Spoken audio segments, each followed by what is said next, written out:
Hello everyone, welcome back to week 2 of the Shimmer Sky Quilt Along. So I hope you all had a chance to sort through your fabrics, decide on what you wanted to use, and get that fabric all cut so that this week we can really just get started with some sewing. So our job this week is to make half of the sawtooth stars. So the whole quilt is actually double sawtooth stars, each block. And this week we're going to be focusing on these interior stars here, and focusing specifically on the contrasting stars. So this is where it's important to know if you're working on the multicolored version or if you're doing the two-tone version. If you're doing the two-tone version, which is what I'm going to be showing here, you are going to be doing their sawtooth stars. The star is going to be made out of fabric B.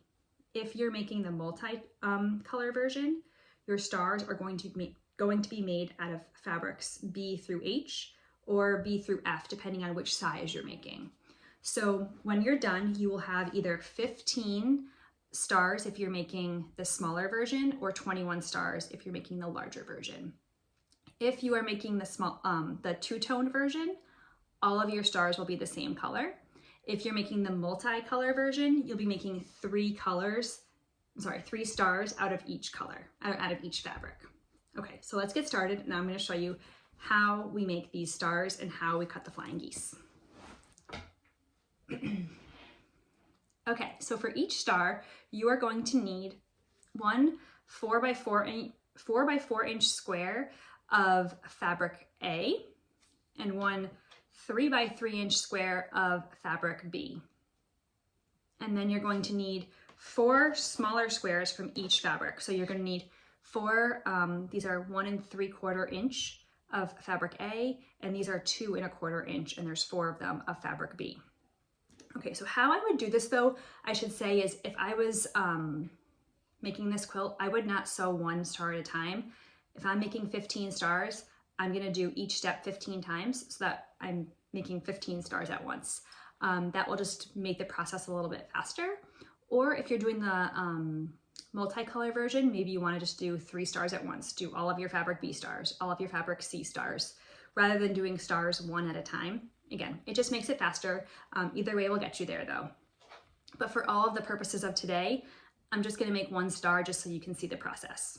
All right, so let's get started and I'll show you my technique. Okay, so the first step of making the sawtooth stars is actually to make flying geese. And so I'm going to show you the method that I use to make flying geese 4 at a time, which is perfect because each star needs 4 flying geese. So I'm going to start with my 2 1/4 inch squares of fabric B, and I'm going to put all 4 of them down, and I'm going to make a diagonal line just across them. I need to mark this line with, just so that I know when I'm sewing that I'm sewing on a straight line from one end to the other.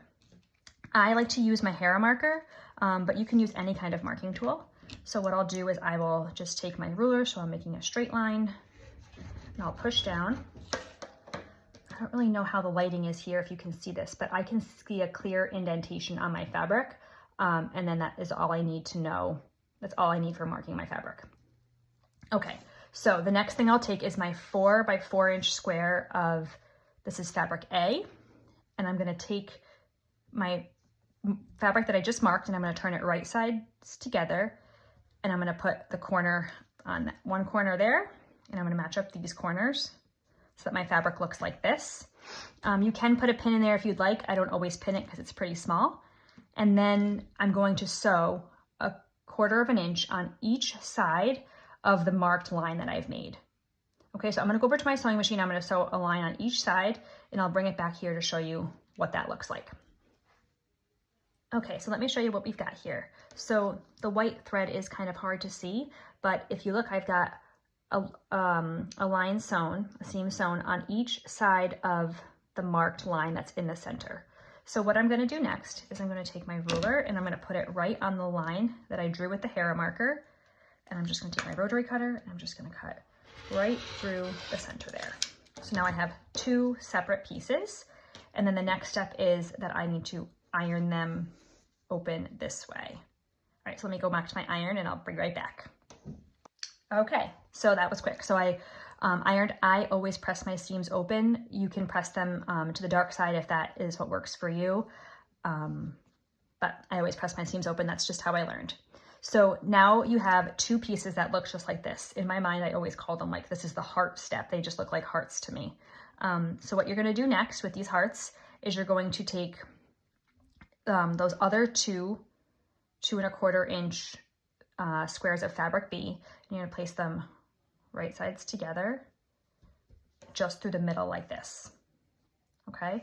And you're going to do the same thing that you just did with the other fabric, and you're going to sew 1/4 inch on each side of that marked line, and then I'll meet you right back here. Okay, so again, it's kind of hard to see, but I've sewn my 1/4 inch on each side of the line. And so what I'm gonna do is I'm going to take my ruler, cut that right down the center there. And then I'm going to go press it open, and you'll see that we have the start of our flying geese. We just need to trim them to the correct size. So let me go iron that, and then I'll show you how I trim my flying geese. Okay, so now I have my 4 flying geese that are not yet trimmed, but we've got the shape here. So if you remember in week 1, I shared this Ultimate Flying Geese tool. This is a tool that I love for trimming flying geese. Unfortunately, it does not work for this size. This is not like a very common size flying geese that we're trimming to right now. So if you did purchase this, put it aside. It is going to be super useful in week 4. But today I'm going to show you how to use just a regular square ruler. This is a 6.5 by 6.5 inch. You could even use a slightly smaller ruler. I'm going to show you how to use this to trim these flying geese. Okay, so let me just double check my pattern really quickly.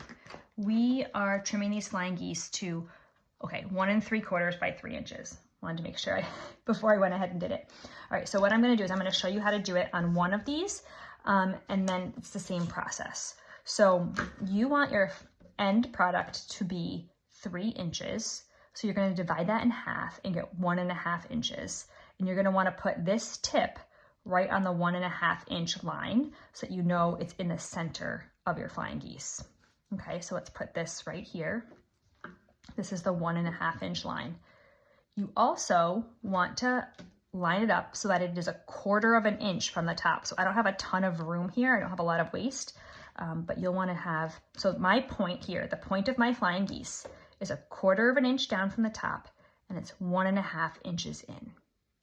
So again, you divide that full width in half to get 1.5, and you want 1/4 inch down. That way when we sew our flying geese with 1/4 inch seam, we have a really crisp point. Okay, so I'm going to use my rotary cutter, and I'm just going to cut these 2 sides. All right, then I'm going to flip it upside down, and I'm going to line up this side with the 3 inch mark. And if we did it correctly, this will be 1/4 inch, and this will be at the 1.5 inch mark, which it is. So then we're going to trim this other side here. And you have your flying geese the correct size that you need it. All right, let me do that one more time, just to make sure we've got the process down. So here's one more that we're gonna trim. We're gonna put this center point 1/4 inch down and 1.5 inches in. All right, so there we go. And there, trim off the top just a little bit. And we're going to line this edge up with the 3 inches and make sure this is, I should have said this before. So make sure that you line up your 3 inches here, but this is 1 3/4 inches because that's the height that you need your flying geese to be. Okay, so I'll go ahead and I'll cut that to 1 3/4 inches. And there you go. So now you have 2 of your 4 flying geese, and you'll just keep doing that for each of the flying geese that you need to trim.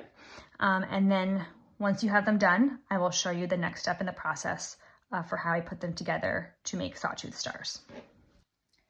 Okay, so once you have all of your flying geese trimmed, and again, I would do all of these steps in batches.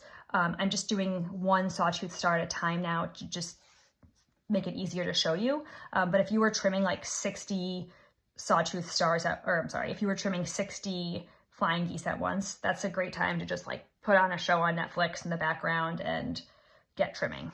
So here is how we are going to lay out our sawtooth star. We're going to take, this was the 3 by 3 inch square of fabric B. We're going to put it in the center of 2 of our flying geese, and then we'll put the other 2 flying geese this way. And then here will come those, here will come those 4 smaller, I think they're 1 3/4 inches of fabric A, and you'll put them together. So the first thing you're going to do is you're going to sew this row together, you'll sew that row together, and then I'll come back and show you what that looks like, and then we'll sew our final seams. Okay, so let me flip this over right sides together and start sewing these rows together. All right, so we're back.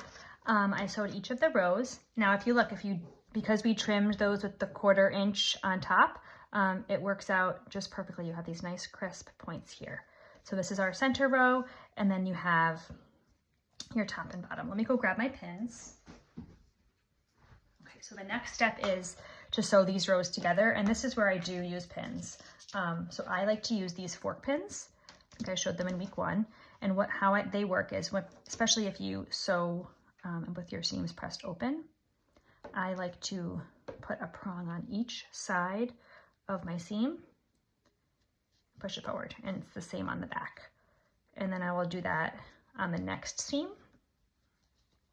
so that when I sew them, my seams are all lined up. Okay, so I'm going to go ahead and pin these and go over to my sewing machine and sew the top and the bottom, and then I'll show you the completed sawtooth star. Okay, so here you have it. I have 1 sawtooth star with a fabric B in the center. So I am making the 2-tone version in the smaller size, so I need to go make 14 more of these because I need 15 of these for my quilt. If you are making the multi-color version, you will need 3 with each of your fabrics as the star.